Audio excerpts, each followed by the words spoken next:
Hi friends, today we will be discussing about Harappan culture. The earliest of the excavation done in Indus Valley were at Harappa and Mohenjo-daro. Harappa is in West Punjab, Mohenjo-daro is in Sindh. The findings in these sites this led to the finding of the new civilization, that is Indus civilization or Harappan civilization. Harappan civilization was named after its first excavated site called Harappa. These both the sites Harappa and Mohenjo-daro are now in Pakistan. Other important sites which were excavated as a part of Indus civilization were Kot Diji in Sindh, Rupad in Punjab, Banwali in Haryana, Lothal, Surkotada, and Dolavaria in Gujarat. And Mohenjo-daro is the largest excavated site of Harappan civilization. In Harappan civilization, there were four important stages of evolution. Those are pre-Harappan, early Harappan, mature Harappan, and late Harappan. If we take pre-Harappan, the sites of pre-Harappan stage, they are located in eastern Balochistan, and excavations at Mehergarh reveal the existence of this pre-Harappan culture. In this stage of evolution, the nomadic people they began to lead the settled agriculture life. Nomadic life is nothing but they keep on moving from one place to another. So in this stage, they began to lead the settled life. Then coming to early Harappan stage, people lived in large villages in plains in this stage, and there was gradual growth of towns in Indus Valley. There was also a transition from rural to urban life during this period, and the sites Amri and Kot Diji they give us the evidence of this stage. Then coming to mature Harappan, we can see that great cities emerged in this stage. Then excavations at the elaborate town planning and urban features they prove this phase of evolution, that is mature Harappan stage. Then coming to late Harappan stage, here we can see that there was a decline of Harappan civilization. So excavations at Lothal site they reveal this stage of evolution. Lothal was a city with a port, and it was surrounded by a massive brick wall for, for flood protection. It also acted as an emporium of trade between Harappan and remaining part of India, as well as Mesopotamia. So, since it was a port city, there was extensive trade happening from this city, from this port to both remaining part of India as well as foreign countries. Then coming to salient features of Harappan culture, one of the most important is town planning. That is, the cities were planned on the lines of grid system. That is, streets and lanes used to cut at right angles. This used to divide the entire city into different rectangular blocks. So something like if we have a street, so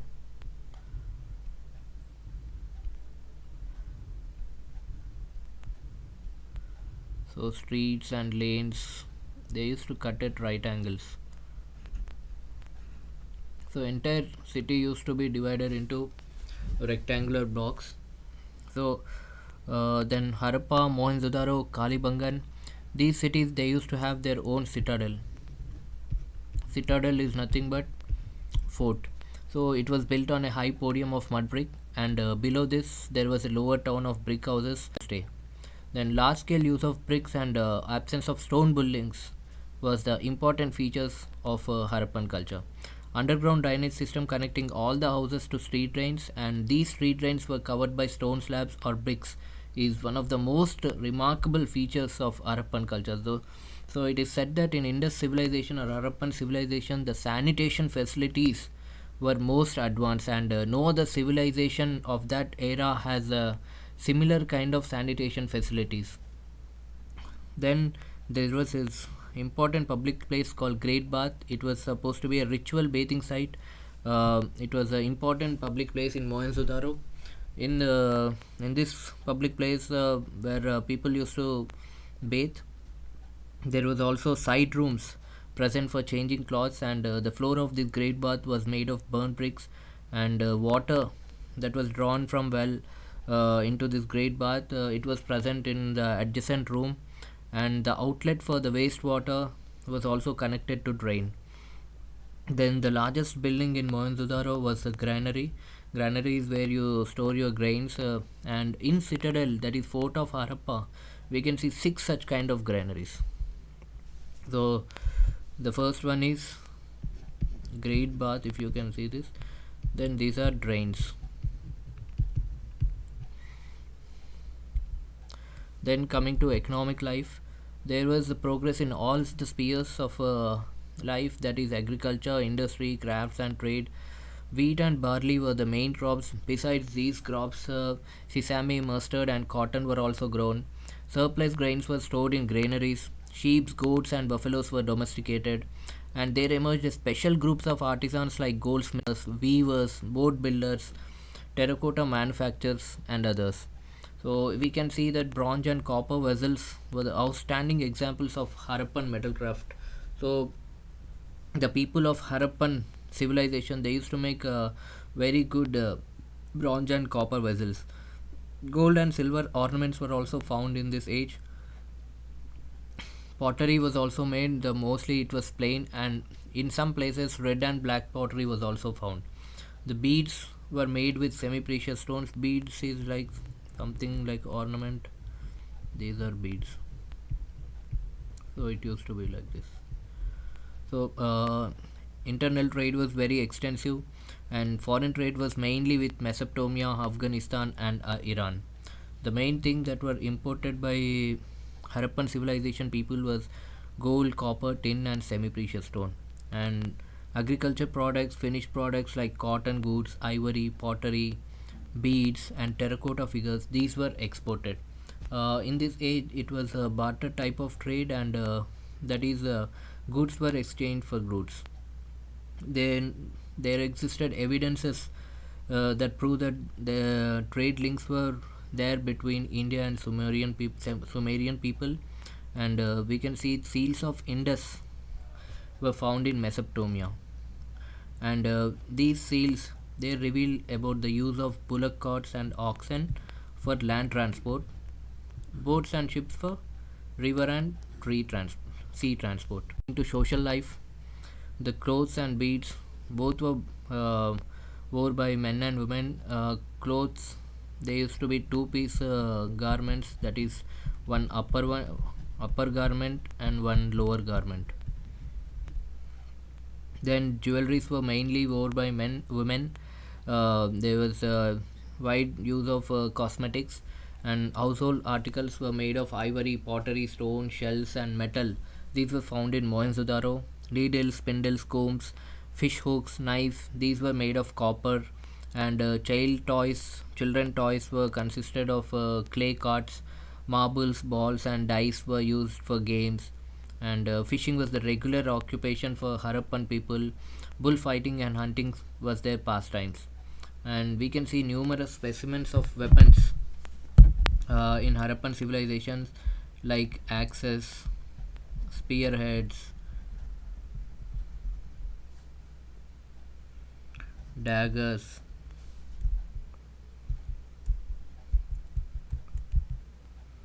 sorry,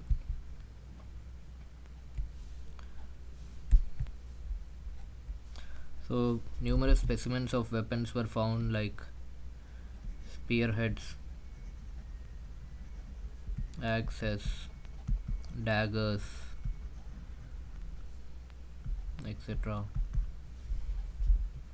Then coming to arts, we can see that through Harappan sculpture, we can see that Harappan people had a high degree of workmanship.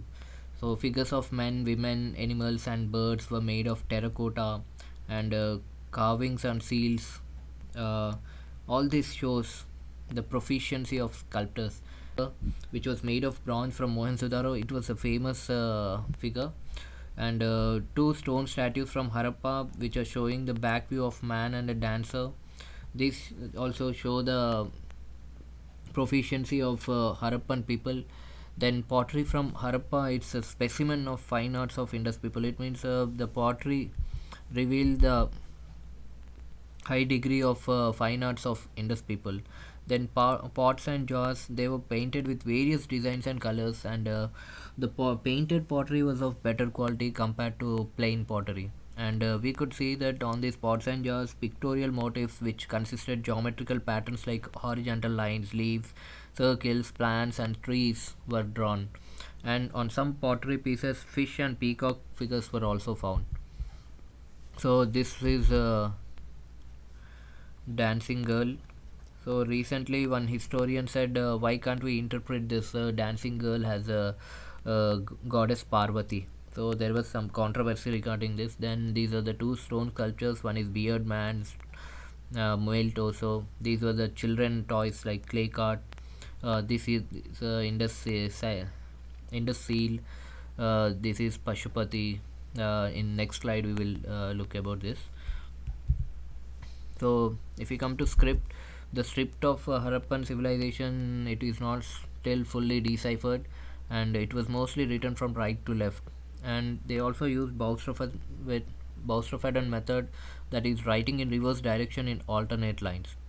Then coming to religion, the chief male deity was Pashupati. This one. So Pashupati is sitting in a yogic posture with three faces and two horns, and he's surrounded by four animals, that is elephant, tiger, rhino, and buffalo, and we can see two deer at his feet. Then coming to chief female deity, it was mother goddess. Then linga worship was also prevalent in later times. Trees and animals were also worshipped, that is naturalism was also practiced in Harappan civilization. These people, they believed in ghosts and evil forces, so that's why they used amulets for their protection. Amulets are nothing but tabis kind of thing. So in Harappan culture, then we can various cemeteries that were found in Mohenjo-daro, Kalibangan, and Harappan. They gave us a picture of the burial methods of these people. So complete burial and post cremation burial was popular in this civilization, and at Lothal, burial pit lined with burnt bricks was found, and this indicates that they used to use coffins. And wooden coffins were also found in Harappa, and pot burials that were found at Lothal, it had a pair of skeletons, but that does not mean there is no evidence of sati. So then coming to decline of Harappan culture, but no historians have a unanimous view. Everyone has a different view about the decline of Harappan culture. So one of the main reasons they say is natural calamities like floods, drying up of rivers, and decreasing soil fertility due to over exploitation, and the frequent earthquakes. These were the foundation for decline of Harappan culture. But the final blow for this Harappan culture was due to invasion of Aryans. So if we see Rig Veda, there it was mentioned about destruction of forts, and human skeletons were huddled together in more. Huddled is nothing but a bunch. So they found like bunch of human skeletons together in Mohenjo-daro. So this means this indicates that there was some invasion by foreigners, and the success of Aryans, it was due to the superior weapons and swift horses. So it means there was no such evidence that Harappan civilization people used to use horses. So Aryans were the first one to use horses. Uh, that's it. So this is the end of Harappan civilization lecture. So in next class we will be seeing about Vedic culture. Till then, thank you. Bye bye.